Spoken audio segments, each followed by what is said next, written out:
राजू शेट्टी यांनी लाडकी बहीण योजनेवरून सरकारवर निशाणा साधलेला आहे। लाडकी बहीण म्हणजे सरकारी पैशातून मतदारांना लाच असा घणाघात त्यांनी केलेला आहे। लाडकी बहीण योजनेवरून राजू शेट्टी यांनी सरकारवर निशाणा साधलाय। मोठ्या खर्चामुळे अनेक योजनांना कात्री लावली जाते असंही शेट्टींनी म्हटलंय। अजित पवारांनी आर्थिक सर्वेक्षण अहवाल जाहीर करावा अशी मागणी सुद्धा त्यांनी केलेली आहे।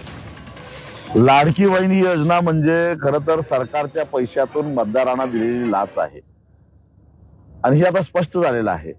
केवळ करदात्यांनी दिलेल्या कराच्या पैशातून मतदारांना भुलवण्यासाठी लाडक्या बहिणीच्या योजनेतून भरमसाठ अशा प्रकारचं हे जवळपास 46,000 कोटी रुपयाचं खर्च करण्याचा घाट घातला गेला आणि आता लक्षात आलंय की आता एवढा पैसा खर्च झाला तर सगळ्या योजनांना कात्री लावायला लागते। एकदा अजित पवारांनी ह्या वर्षीचा अर्थसंकल्प सादर करत असताना माहिती आर्थिक सर्वेक्षणाचा अहवाल जे देतात त्यामध्ये त्यांनी सांगावं किती योजनांना कात्री लावली।